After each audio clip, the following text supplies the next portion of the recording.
Muito bem, meus irmãos. Então, pergunta número 15, que é a obra da criação. Vamos ler juntos a resposta? A obra da criação é aquela pela qual Deus, pela palavra do seu poder, fez do nada o mundo, e tudo quanto nele há, para si, no espaço de 6 dias, e tudo muito bom. Vamos ler mais uma vez? Eu sei que é uma declaração bastante evidente, não é, para todos nós que somos cristãos, e nós já declaramos isso de outra maneira, ou com outras palavras, mas vamos ler, para que isso possa enriquecer ainda mais a nossa mente, e que a gente possa se lembrar e memorizar, não é? Se conseguirmos, para que fique realmente gravado em nossos corações. Então vamos lá, vamos ler a pergunta e a resposta juntos. Que é a obra da criação? A obra da criação é aquela pela qual Deus, pela palavra do seu poder, fez do nada o mundo, e tudo quanto nele há, para si, no espaço de 6 dias, e tudo muito bom. Louvado seja Deus. Nós vamos ler os 3 textos que estão indicados ali, à exceção de Gênesis 1. Nós vamos ler Hebreus 11:3, Apocalipse 4:11 e Romanos 11:36. Vamos deixar o texto de Gênesis para daqui a pouco, que é quando nós apontaremos ali algumas questões relativas à criação. Vamos ler primeiro Hebreus capítulo 11, verso 3. Esse é um texto muito importante, porque é um texto no qual o escritor aos Hebreus diz que nós devemos afirmar a criação de todas as coisas pela fé.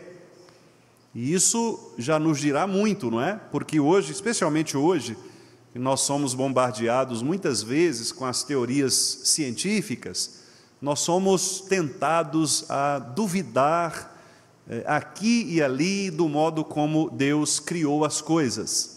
Então é muito importante que nós saibamos que essa afirmação que nós fazemos da criação é uma afirmação que provém da fé.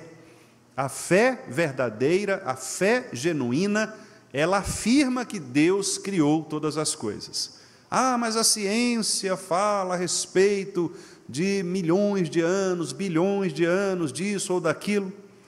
Tudo bem, nós respeitamos os cientistas, mas pela fé nós cremos que o nosso Deus criou o universo. Então vamos ler Hebreus 11:3. Vamos ler juntos. Pela fé entendemos que foi o universo formado pela palavra de Deus, de maneira que o visível veio a existir das coisas que não aparecem. Alguns detalhes aqui nesse texto, irmãos. Primeiro, eu já chamei a atenção, pela fé. Então, nós cremos que Deus criou o mundo pela fé. Ah, mas é muito estranho alguém, em 6 dias, criar tudo que existe. É estranho para nós, mas para Deus, que é todo-poderoso, não há nada de estranho nisso. Deus criou em 6 dias. Ah, mas como é possível 6 dias para fazer isto ou aquilo? Não sei, Deus é poderoso para fazer. Ah, mas ali não quer dizer que foram eras, milhões de eras, que foram épocas. Não é isso que a Bíblia diz. A Bíblia diz que Deus criou em 6 dias, como nós estamos declarando aqui. Bom, para crermos nisto, precisamos de fé, da fé verdadeira. Então, o escritor aos Hebreus diz, isso é pela fé. A fé afirma isto. Segundo detalhe que eu queria chamar a atenção, a palavra aqui é a palavra universo, e universo aqui significa todo o cosmos, ou seja, não apenas o planeta Terra, mas tudo aquilo que compõe o que nós chamamos mesmo de universo, as galáxias, os outros planetas, as estrelas.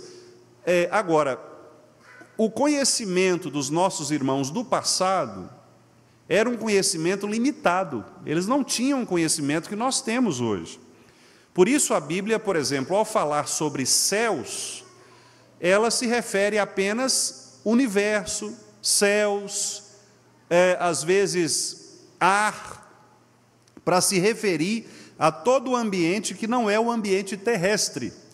Então, céu, terra e mar, ou seja, aquilo que nós chamaríamos hoje de universo, de galáxia, de planetas, etc., aquilo que nós chamamos de terra, de habitação terrestre, e aquilo que nós chamamos de mares, rios, oceanos, certo?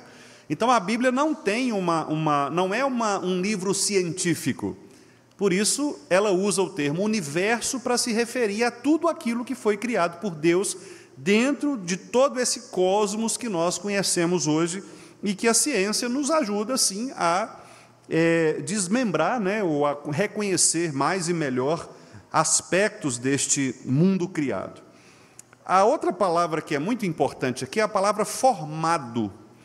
A ideia de formação, meus irmãos, é um pouquinho diferente de criação. Criar dá aquela ideia de você estabelecer a partir de um projeto. Por exemplo, vou explicar dando um exemplo, acho que fica mais claro, né? Você pega, por exemplo, pedaços de madeira e você esculpe a madeira e tal, coloca ali, arma para você fazer uma mesa. Então você criou uma mesa.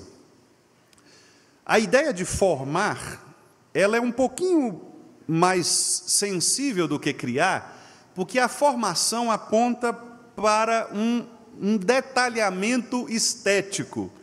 É como se fosse assim: eu fiz a mesa, mas agora eu vou fazer o polimento da mesa.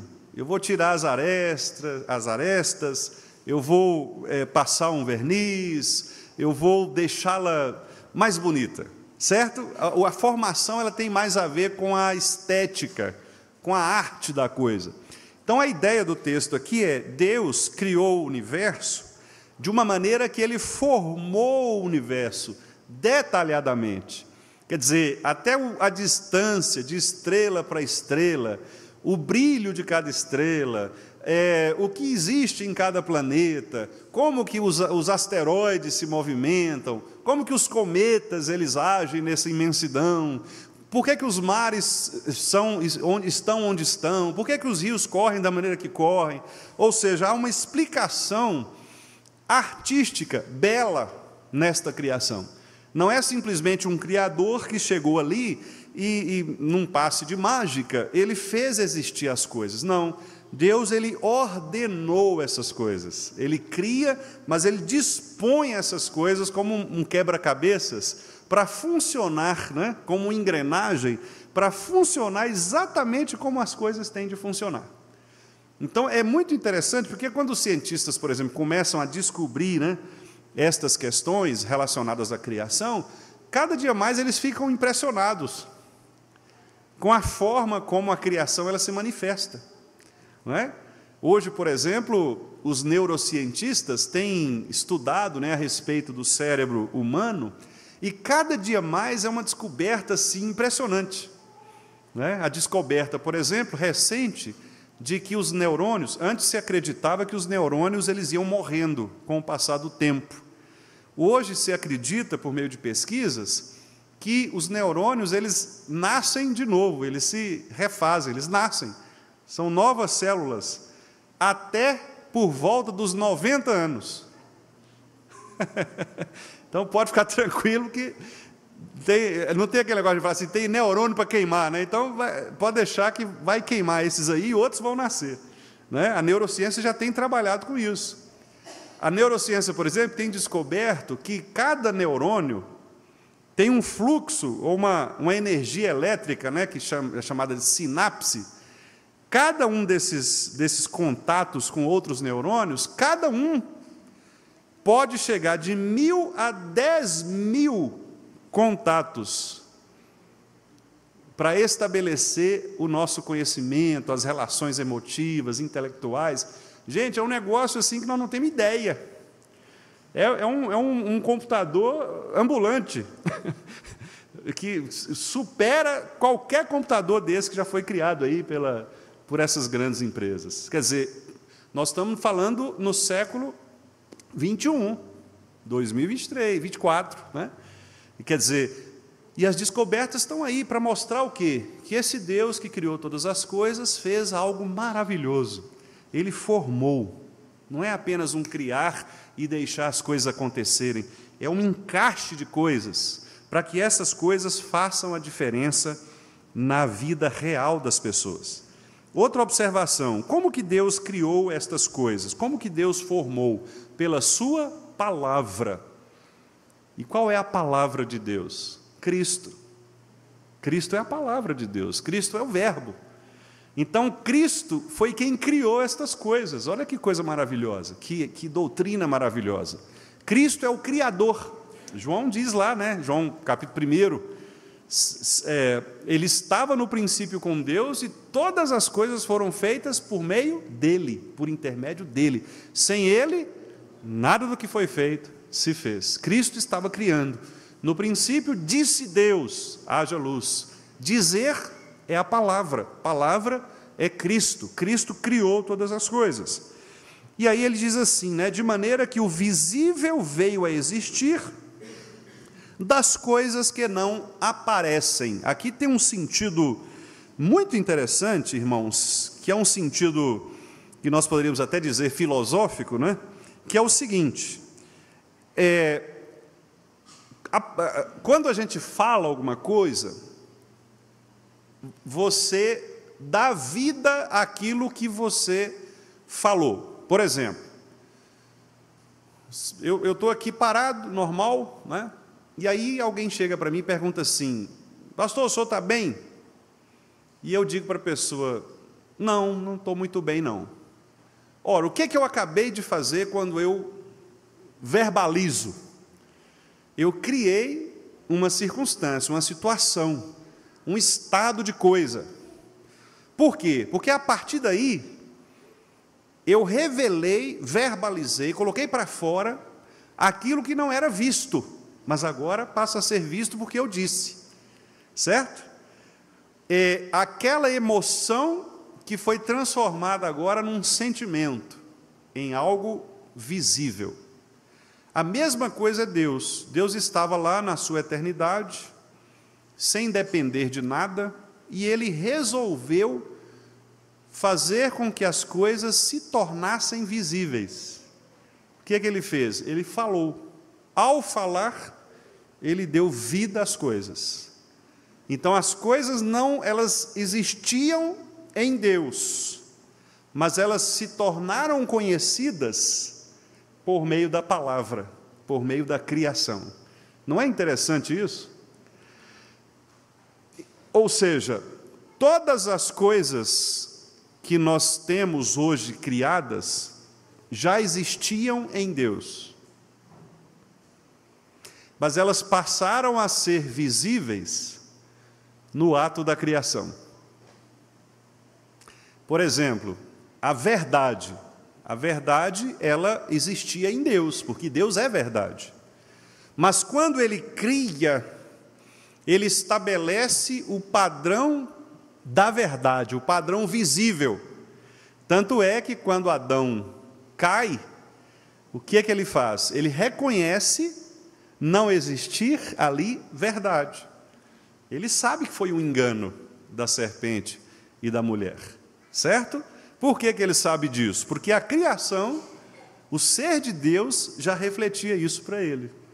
Então, Deus cria todas as coisas pela palavra. Por isso que o texto lá do catecismo diz assim, a obra da criação é aquela pela qual Deus, pela palavra do seu poder.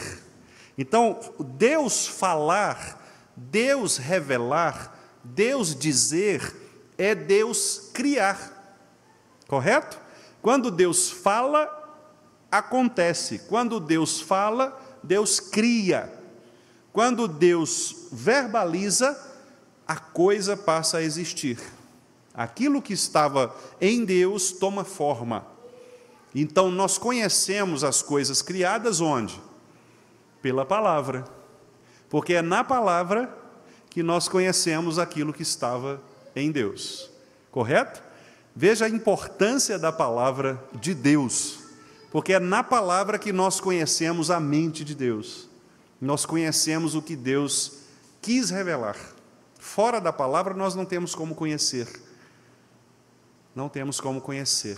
Mesmo a criação natural, ela vai revelar flashes, aspectos da divindade, mas ela não vai nos revelar o aspecto especial da divindade, que é a palavra, que é Cristo, que é aquele que realiza todas as coisas, que faz todas as coisas existirem, né?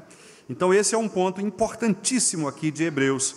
E tudo isso, o texto diz, pela fé. Pela fé. Vamos ver lá o outro texto, Apocalipse 4:11. Apocalipse 4:11.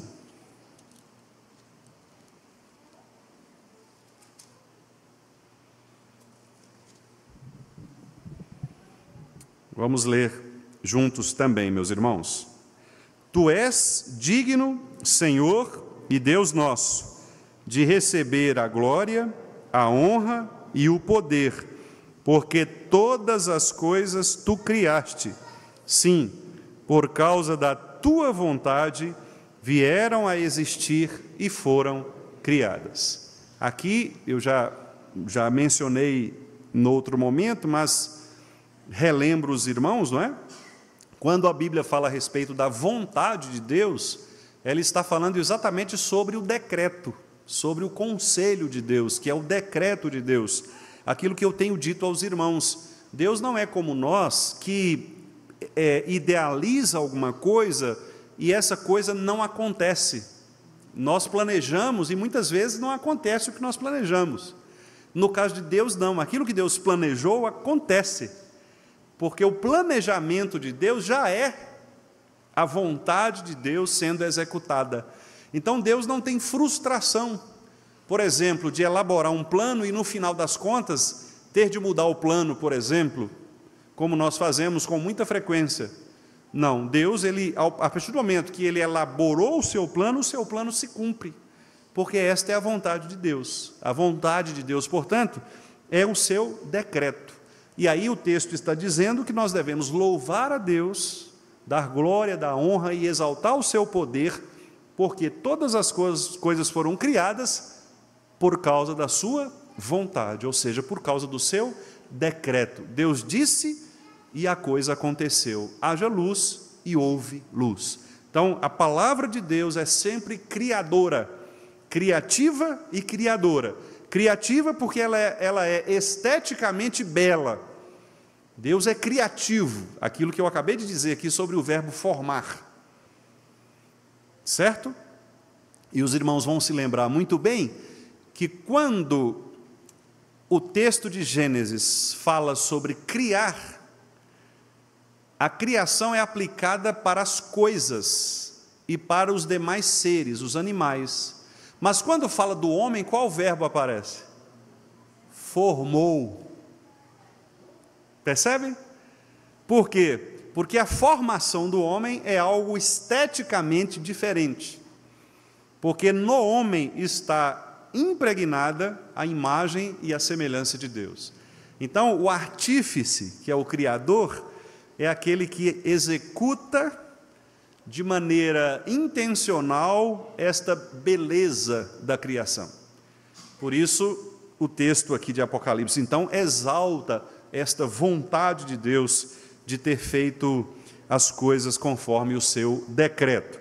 E por último, irmãos, nesse primeiro momento, o texto de Romanos, que também é muito conhecido nosso, em que Paulo diz, então, que todas as coisas foram de fato criadas para o Senhor. Romanos 11, 36, texto que nós conhecemos bastante, inclusive cantamos, né? Porque dele, vamos ler? Porque dele, e por meio dele, e para ele são todas as coisas, a ele, pois, a glória eternamente. Amém. Então o catecismo afirma que Deus criou todas estas coisas para quê? Para a sua glória. Deus criou o mundo, o universo, para a sua glória. E o que significa criar para a sua glória? Significa que as coisas criadas, elas fazem exaltar, fazem brilhar o ser de Deus. Então, quando você olha, por exemplo, para uma árvore, você não deve adorar a árvore, como algumas pessoas fazem, mas você deve ver na árvore aspectos da beleza de Deus, da criação de Deus. Deus está na árvore? Claro que não, porque Deus não se mistura à sua criação. Mas a árvore revela Deus? Claro que sim, porque tudo que foi criado a partir de Deus. Então a natureza deve servir para mim como um palco de exaltação da glória do Senhor. A criação reflete, Salmo 19, né? Os céus proclamam, os céus pregam. A palavra proclamar ali é anunciar, é pregar. Então os céus ali, que é o universo criado, né? Eles anunciam, eles pregam a existência de Deus. Quando você olha uma cachoeira, que é o que aparece lá no texto também, você olha e você percebe o quê? Aspectos da criação, a beleza da criação divina.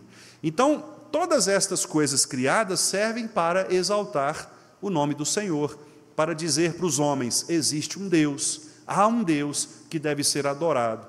E todas as vezes que o homem, então, troca a criatura pelo Criador, ou o Criador pela criatura, né? Tira Deus e coloca a criatura no lugar, o que ele comete? Comete o pecado da idolatria, que é exatamente o pecado que Paulo combate no capítulo 1 de Romanos, que é o homem que, mesmo tendo conhecimento de Deus, não quis adorá-lo como Deus, antes colocou a criatura no lugar do Criador. E aí fez o quê? Fez da criatura ou da criação seus próprios deuses. E é exatamente o que as pessoas fazem. Elas pegam a criação, aspectos criados por Deus, e transformam em seus ídolos. Às vezes até o próprio homem. A filosofia, por exemplo, muitas vezes transformou o homem no seu próprio Deus, né? Isso há muito tempo, desde Protágoras, que dizia lá que o homem é a medida de todas as coisas, exaltação da razão, do intelecto humano. Quer dizer, o homem se vendo como Deus, né? A criatura se colocando no lugar do Criador. Então Paulo diz, todas as vezes que isso acontece, o homem vai ladeira abaixo, porque Deus retira o freio e deixa o homem ladeira abaixo. Por quê? Porque o homem nega aquilo que é fundamental, que é o reconhecimento de que há um Deus Criador. Não terás outros deuses diante de mim. Então o homem quebra esse princípio, que é o primeiro mandamento, e por isso todos os outros mandamentos também vão por água abaixo. Se eu nego o primeiro, eu nego todos. Porque se Deus não é o único Senhor vivo e verdadeiro para mim, outra coisa está no lugar, obviamente os demais mandamentos todos vão por água abaixo, porque agora eu não tenho mais a referência daquele que é o Criador e o sustentador de todas as coisas. Muito bem, meus irmãos, nós vamos agora para Gênesis capítulo 1. E em Gênesis capítulo 1, algumas das observações que eu já fiz aqui nestes textos, nós vamos ver agora de uma maneira um pouco mais aprofundada, um pouco mais teológica aqui. Eu vou apontar para os irmãos alguns aspectos que têm a ver com a criação e que eu gostaria de tomar aqui, né, como uma referência importante, né, para que a gente saiba o porquê nós discutimos estas questões, né, da criação. Por que entender a criação é algo tão importante para a vida humana, especialmente para nós que somos crentes, somos filhos de Deus? Bom, a primeira questão muito fundamental no texto de Gênesis é que Deus, logo no primeiro capítulo, né, que é o texto que nós estamos, que é citado ali integralmente, Gênesis 1, o primeiro capítulo mostra a base de tudo, que é o resumo da criação. Deus aqui, Moisés, né, está narrando aqui aquilo que aconteceu no princípio. E o que é esse no princípio? Esse no princípio é a origem de todas as coisas. Então, nós não sabemos necessariamente, não há uma data necessária para esse no princípio.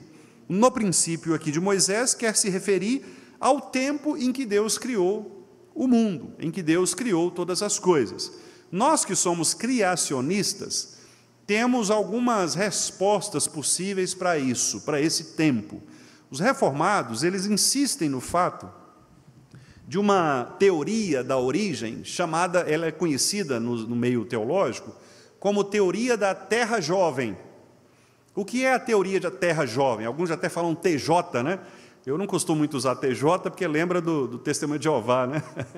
Mas alguns dizem que é a teoria TJ, que é a terra jovem. O que é essa ideia da terra jovem?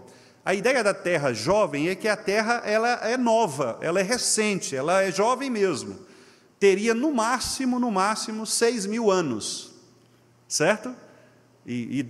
Na idade cósmica, 6.000 anos é criança, né? Então, se você comparar, por exemplo, com a velocidade da luz, com os tempos, né, que são tempos cósmicos, que a física quântica geralmente estuda, então, por isso, a doutrina é chamada Terra Jovem. Então, a ideia é que a criação do universo se deu há mais ou menos 6.000 anos. Pastor, como é que é feita essa conta? Simples, a partir da cronologia bíblica. Então, por exemplo, se você pega Jesus como centro de referência, de Jesus até nós temos o quê? 2.000 anos, em média, né? Nós estamos colocando aqui sem entrar em detalhes, porque os irmãos sabem, se não sabem vão ficar sabendo agora, Jesus não nasceu no ano 0, ele nasceu no ano anterior. Provavelmente Jesus tenha nascido ali por volta do ano -6 ou -5 antes de Cristo, né? Que susto, né? Como assim, né? É porque esse calendário ele não é tão exato assim, porque o calendário o calendário passou por mudanças, né? Essa contagem do tempo do Sol, da rotação da Terra. Então, ele sofreu alguns ajustes ao longo da história. De modo que a idade mais aproximada, mais correta, teria sido por ali. Por volta do 5º, 4º ano antes de Cristo foi o nascimento de Jesus.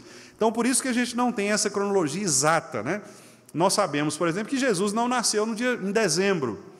Jesus provavelmente nasceu no final de abril, início de maio, né? E eu fico até feliz com isso, porque como o meu aniversário é em maio, então eu tenho uma coisa importante para contar, né?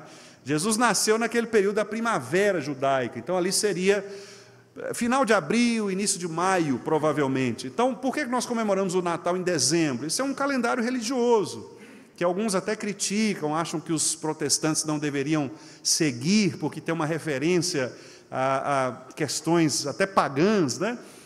Mas tiradas essas discussões, o que eu quero dizer para os irmãos é que estas questões de cronologia, elas não são tão simples. Mas como que nós reformados, então, conseguimos estabelecer essa idade provável da Terra? Como eu disse, nós cortamos em Jesus, então teria aí 2.000 anos de Jesus até nós, e os outros 4.000 anos é o tempo que nós temos de conhecimento da cronologia bíblica.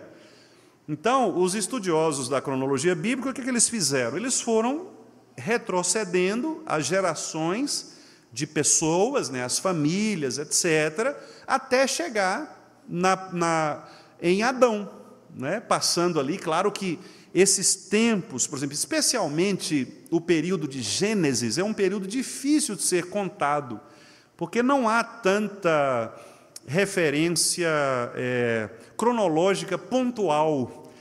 Então, eles foram pegando assim, as genealogias, né, de famílias, fulano gerou Beltrano, Cicrano viveu tantos anos e morreu. Fulano, quer dizer, aquela genealogia que a gente lê, aquilo ali eles foram computando, fazendo as relações genealógicas, até chegar numa idade aproximada de mais ou menos 4.000 anos para trás de Cristo.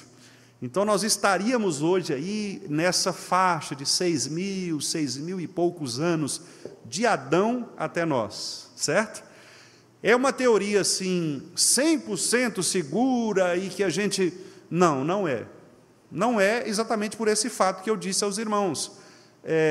Há um momento na história bíblica, na própria história humana, que essa contagem ela não dá para ser tão exata assim. Há alguns intervalos de tempo na Bíblia que são difíceis de serem analisados. Mas nós seguimos esta interpretação porque é a interpretação mais solidamente confirmada pelas Escrituras, correto? Existem outras teorias? Existem. Por exemplo, existe quem crê na teoria da chamada Terra Antiga. Em vez de ser TJ, é TA, Terra Antiga. O que a Terra Antiga propõe? A Terra Antiga propõe que a Terra tem aqueles milhões de anos mesmo, certo? E aí eles partem da teoria, por exemplo, de que Gênesis, quando diz aqui, no princípio a Terra era sem forma e vazia, para eles existe um intervalo entre estes espaços de tempo e essa palavra dia, que no hebraico é ion. Essa palavra não se refere necessariamente a 24 horas, ela se refere a um período.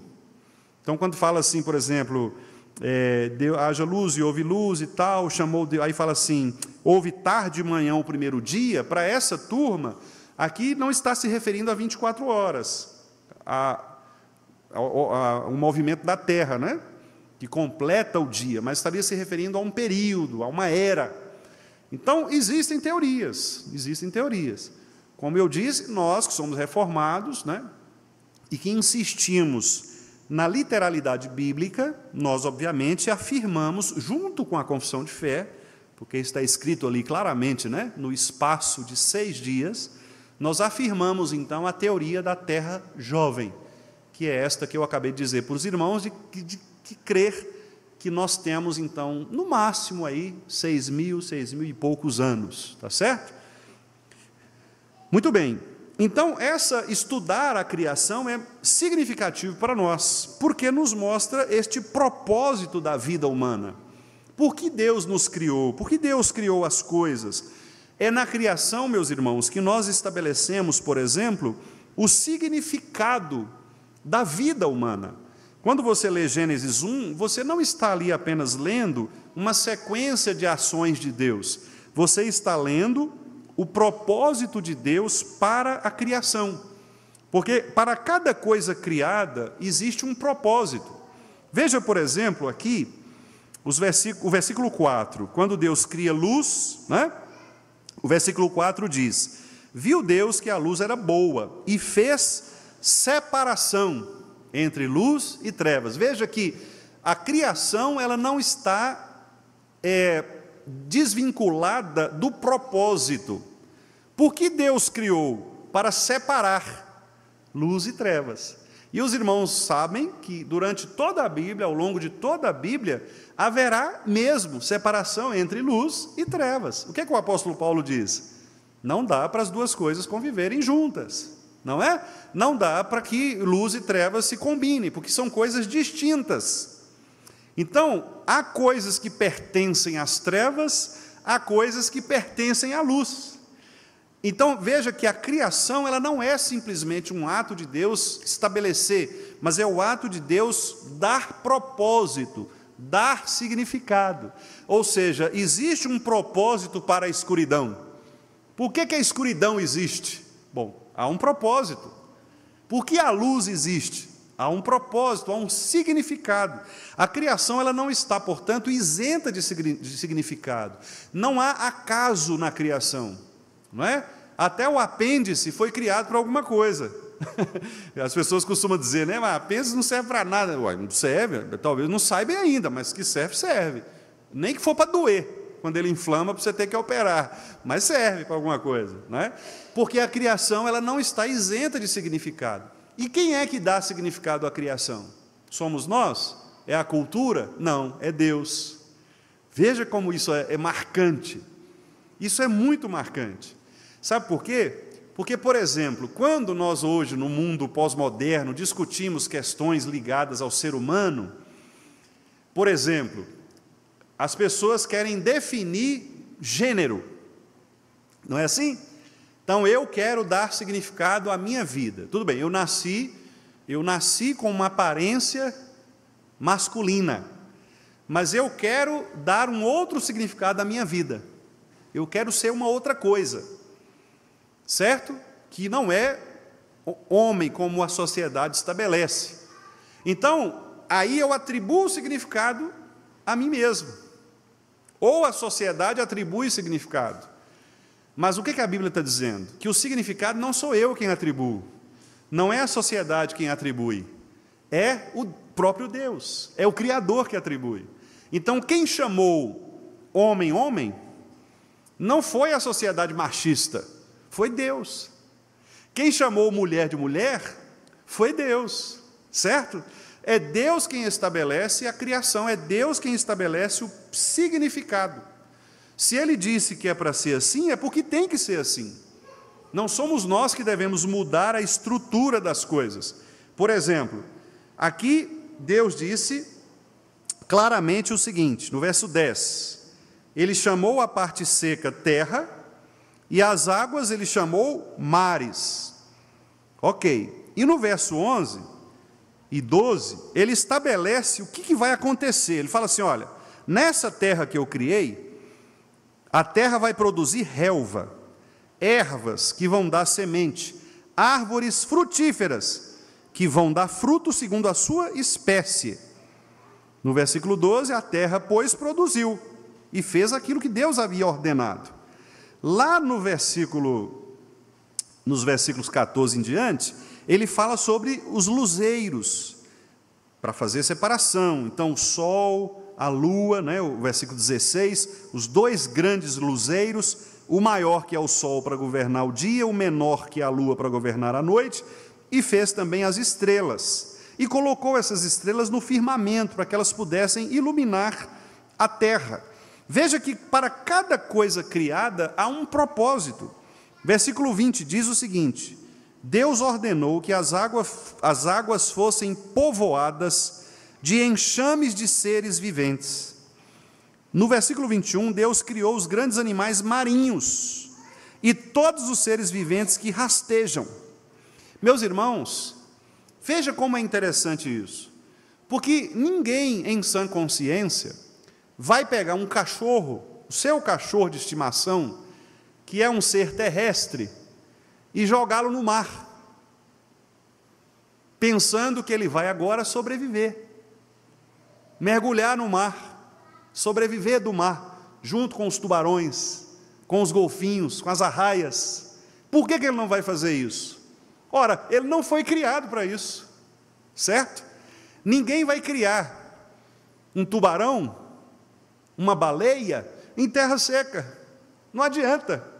Você não consegue pegar um peixe e dizer para ele, olha, meu filho, a partir de agora, eu vou dar um significado novo para você. Você agora não é mais peixe, você é um gato.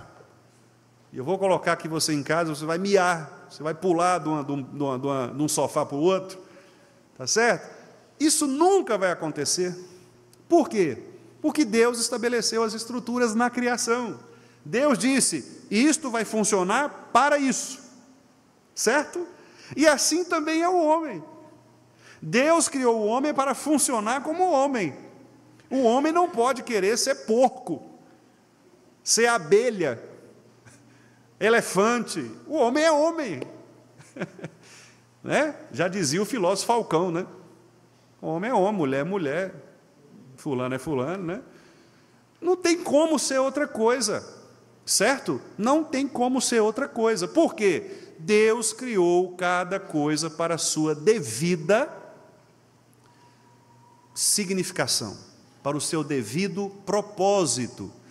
Então, quando nós estudamos isto, irmãos, nós estamos afirmando a nossa visão de mundo, de que há um Deus criador de todas as coisas, e que fez isso para a sua glória, estabelecendo cada detalhe da criação conforme a sua santa e sábia vontade. Isso é maravilhoso, porque agora você olha para o ser humano, você olha para o animal, você olha para a natureza, você olha para uma verdura que você vai usar no seu almoço, uma fruta que você vai comer, e você percebe nestas coisas a finalidade de cada uma delas.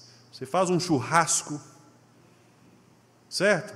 Você põe um prato com salada, você vai no mar, na praia, passar suas férias, você percebe o propósito para o qual Deus criou cada coisa. E quando o ser humano ele desvirtua o propósito, ou seja, ele mexe na criação, ele deixa de contemplar o significado real daquilo que Deus criou para a sua glória. Por isso que nós, crentes, devemos, por exemplo, ser contrários a qualquer tipo de depredação, de deterioração da criação, da natureza. Não é porque nós somos ecologistas, filiados ao Partido Verde, né? Isso ou aquilo, não. É porque nós cremos que Deus criou todas as coisas. Então, Deus criou o cachorrinho. Por isso, eu não posso maltratar o cachorrinho. Dar veneno para gato é pecado. Matar o pobre dos gatinhos, então, é criação. Eu sei que tem hora que ele come os passarinhos, come as galinhas, mas não devemos fazer isso, com esse propósito de destruir a criação, certo? Ah, mas e para comer, pastor? Gato não, né? Mas porco, boi, por exemplo, para comer, por que nós comemos? Para comer, sim, porque Deus estabeleceu desde o princípio que isto foi feito para o homem. E há quem diga, tá, mas lá na criação, Deus fala sobre plantas, ervas, então nós temos que ser vegetariano. Não, mas depois disso, nós vemos que os animais eram sacrificados, e inclusive, parte do sacrifício era dado para quem? Para o sacerdote, para que ele pudesse alimentar com a sua família. Então, não é pecado comer picanha. Tá certo? Não é pecado comer uma carne gostosa. Não é pecado. Correto? Porque Deus criou estas coisas para um propósito. Criação, meus irmãos, veja, a criação, ela justifica até o nosso prato. Até o que nós comemos está na criação. Não é maravilhoso isso? Deus estabeleceu tudo. Tudo. O ser humano é que inventa, isso está lá em Eclesiastes, né? Salomão fala assim, Deus criou o homem, uma maravilha, perfeitinho, e o homem se envolveu em muitas astúcias, o homem criou um bocado de complicação, e é exatamente isso que acontece, não é verdade? Está tudo bonitinho, o homem vai lá e complica a situação, né? Por que tem desabamento, deslizamento de terra, gente morre? Porque a encosta da montanha está lá para ser encosta de montanha, não é para fazer casa. O que a pessoa faz? Coloca um tanto de casa lá em cima, né? Aí chove, desaba mesmo. Desaba mesmo. Se não tiver estrutura, não vai desabar. As coisas têm significado, elas têm propósito. E o ser humano, à medida que destrói esse propósito, ele cria problema para si. Percebe? E quanto mais pecaminosa é aquela sociedade, maiores serão os problemas daquela sociedade. Porque quanto mais essa sociedade desvirtua o papel da criação, mais essa criação entra, como eu disse, né, ladeira abaixo, como Paulo coloca lá em Romanos, capítulo 1. Eu vou ler aqui um trechinho, irmãos, para finalizar, um trechinho do texto do pastor Joel Bick, em que ele cita alguns teólogos puritanos, e ele diz assim o seguinte, olha, ele cita, por exemplo, esse não é puritano, é um teólogo contemporâneo, que é o Herman Bavinck, e ele diz assim, Deus é a única, exclusiva e absoluta causa de tudo o que existe. William Perkins, esse sim puritano, né, século XVI, resumiu a doutrina da criação da seguinte maneira, Deus fez todas as coisas muito boas a partir do nada para o seu propósito. O Wilhelmus Abrakel disse assim, o Deus eterno, tendo o desejo de se revelar e comunicar sua bondade, segundo o seu propósito eterno e sua sabedoria e onipotência, criou o universo e todas as coisas que a ele pertencem. E aí o pastor Bick diz assim, a criação inicia a execução do decreto de Deus e começa a história. Então, a história começa na criação. a nossa história, né? A criação é o ponto de partida para a Bíblia e o começo da autorrevelação de Deus. Ela lança o fundamento para a ética e a adoração. Está vendo o que eu disse? Então, quer dizer, a ética de uma sociedade é estabelecida na criação. Porque na criação Deus estabeleceu os propósitos de tudo. O homem deveria governar, dominar as criaturas, o homem deveria se relacionar com Deus Criador e o homem deveria se relacionar com o outro, com o próximo. Quando o homem quebra qualquer um destes mandatos aqui, ele desce ladeira abaixo, não é? Se ele nega Deus, ele negará o restante. Se ele assume Deus, mas age de maneira equivocada com o seu próximo, ele nega Deus, porque João diz que se você nega um, você nega o outro. Se eu assumo Deus, mas eu vivo uma vida relacionada à cultura de maneira errada, da mesma maneira também eu nego Deus, porque aquele que assume que Deus é o que Ele é, não viverá uma ética anticristã, não é? Então, ele diz aqui, o pastor Bick, né? A criação lança o fundamento da ética, da adoração e ancora o evangelho de Jesus Cristo na natureza de Deus, na natureza do homem, quem é o homem, né? O que nós chamamos de antropologia, e sua inevitável relação como criador e criatura. Nós devemos saber que somos criaturas e que devemos honra ao Criador, que é criador de todas as coisas, de tudo que existe, das coisas visíveis e invisíveis. Aquilo que eu tenho insistido aqui com os irmãos. Pastor, beleza é subjetivo, é relativo, cada um acha belo, né, alguma coisa. Não. O gosto pode ser relativo, a beleza não. A beleza, ela é um atributo de Deus. Então existem coisas belas e coisas não belas. Nós não estamos falando de gosto, certo? Nós estamos falando de um conceito que é encontrado em Deus. A verdade, ela é relativa, cada um tem sua verdade. Não, a verdade é absoluta, e ela é o ser de Deus. Cristo é a verdade. Então a verdade existe, e ela deve ser encontrada em Cristo. Portanto, diante de uma crise, qual é a verdade? Ora, temos de descobrir, ela existe. Nós não vamos inventar, produzir, ela já está lá. Como descobri-la? Na pessoa de Cristo, na ética de Cristo, na doutrina de Cristo, certo? O que é justiça? Justiça, cada sociedade produz o que é justo. Não. A justiça, ela é encontrada em Deus. A justiça deve valer tanto para o egípcio, quanto para o russo, quanto para o australiano, quanto para o brasileiro. Não tem questão de cultura, não. A justiça é uma só. A justiça está em Deus. Agora, por que nós temos tantos problemas assim? Exatamente pelo fato de que as culturas, sendo elas construídas por pessoas pecadoras, que se desviaram do padrão absoluto que é Deus, inventaram para si seus próprios conceitos. Então, tem a cultura X que acha que tal coisa é justa, mas uma cultura Y acha que não, que uma outra coisa é que é justa. Mas tem uma cultura que acha que isto é beleza, outra acha que não é isto que é beleza, certo?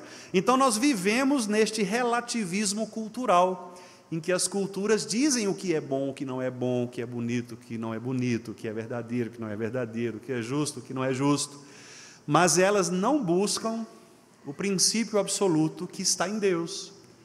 Então veja, a criação, ela serve para isso, né? Nós, meus irmãos, declaramos no credo apostólico, né? A primeira frase do credo qual é? Creio em Deus Pai, Todo-Poderoso, Criador do céu e da terra. Repare então que a criação é um credo fundamental do crente reformado. é uma declaração de fé absoluta. Nós cremos, lembrando o texto de Hebreus, pela fé entendemos que o universo foi criado pela palavra de Deus. Rapidinho, meus irmãos, em 3 minutos, eu vou citar aqui 4 teorias, que negam esta doutrina.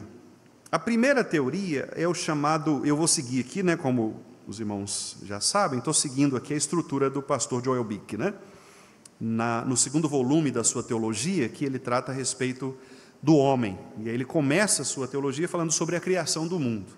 E aqui ele cita algumas doutrinas perigosas. Por exemplo, o panteísmo. A palavra pan significa todo. Por isso que, por exemplo, pan-americano significa todo o continente americano, América do Norte, Central e Sul, Olimpíadas Pan-Americanas, ou seja, Olimpíadas de toda a América, Norte, Centro e Sul. Então, pan é tudo, todo, Então, panteísmo é uma doutrina que diz o seguinte, que Deus está em todo lugar, Deus está na criação. Então, por exemplo, você pega uma flor, aí o panteísta ele pega a flor e ele entende que naquela flor existe pedacinho de Deus, emanação de Deus, a divindade está ali. Os panteístas, por exemplo, as religiões panteístas, como budismo, hinduísmo, shintoísmo, que são geralmente religiões do Oriente, da Índia, quase sempre Índia, aquela região ali, são muito panteístas. Então, por exemplo, por isso que eles não matam animais, eles cultuam animais, cultuam coisas da criação, porque eles entendem que Deus está presente. Tribos indígenas também fazem isso. Então, por exemplo, elas veem Deus num rio, elas veem Deus numa árvore, elas veem Deus num animal, Então, o panteísmo ele acredita que Deus está na criação. Nós não cremos nisso, nós não somos panteístas. Nós cremos que Deus está separado da sua criação, Ele existe fora da sua criação. Então, embora o homem seja imagem de Deus, nós vamos falar isso no próximo estudo, a respeito do homem, em mim não há pedacinhos de Deus, eu não sou um pequeno Deus, um deusinho, não, eu sou o ser humano. Então, a minha essência, a minha substância criacional é de ser humano, eu não sou pedaço de Deus, certo? Deus está separado de mim. A criação, a grama, não tem pedaço de Deus na grama, a grama é grama, Deus está separado da grama, certo? Então, essa é a primeira confusão panteísta. A segunda, que é uma palavra muito parecida, é o chamado panenteísmo, panenteísmo. O que é isso? Os panenteístas, eles creem o seguinte, que Deus é a alma do universo, e o mundo é como se fosse o seu corpo. Então, a ideia aqui é ainda mais elaborada, digamos, mais filosófica até. A ideia de que Deus é esta energia cósmica, isso que vaga por aí. Então, uma personagem que ilustra muito bem esse tipo de teoria são os filmes do George Lucas, que é o Mestre Yoda, por exemplo, os filmes de Guerra nas Estrelas. Então, o Mestre Yoda, quando ele fala assim, que a força esteja com você, essa força, essa energia, é essa alma divina, é a divindade. Então, o He-Man, quando ia lá e eu tenho a força, aí vinha lá do castelo de Grayskull, o poder e tal, os mais antigos aí vão se lembrar disso, Então, essas energias cósmicas que revelam poder para as pessoas, ou que tornam as pessoas quase deuses. Então, esse é o panenteísmo, nós também não cremos nisso. Não cremos que Deus seja energia, seja uma força. Nós cremos que Deus é uma pessoa que se relaciona como pessoa. Deus não é uma energia, Senhor, que o Espírito desça sobre nós, como se fosse um raio, uma energia, algo que vai nos entusiasmar. Não, Deus é pessoa, Deus é relacional. Então, do mesmo modo que eu convido alguém, por exemplo, para entrar na igreja, se assentar como pessoa, Deus é esse que me convida para entrar na presença dEle e me assentar diante dEle como pessoa. Não é uma energia, sabe? Não é uma luz, né? Essa luz é claro que é Jesus. Não é luz, certo? É pessoa. Jesus é pessoa, Ele não é energia, não é um foco, nada disso. Então, nós não somos panenteístas. Uma terceira teoria é a teoria também do politeísmo, que é outro P, né? Panteísmo, panenteísmo e o politeísmo. Por que o politeísmo também é perigoso? Porque os politeístas, eles acreditam o seguinte, que existem vários deuses, não há um só Deus vivo e verdadeiro. Aliás, o povo de Israel, né, a Bíblia no Antigo Testamento, o que nós mais temos é exemplo de culturas politeístas. Inclusive o pai de Abraão, Terá, era politeísta, né? A cultura de Abraão, nasceu e foi criado numa cultura politeísta, de muitos deuses. Tanto que quando o Deus de Israel chama Abraão, ele distingue a voz do Deus único dos outros deuses falsos. Então essa é uma marca do povo de Israel, é ouvir um só Deus. Essa é a marca. Lembra do Shema, que é o que está lá em Deuteronômio? Ouve Israel, o Senhor nosso Deus é o único Senhor. Não é isso? Por quê? Porque eles viviam numa cultura politeísta, de muitos deuses. E aí eles precisavam ouvir a voz de um Deus, que é o Deus verdadeiro. E Jesus diz isso lá em João 10, né?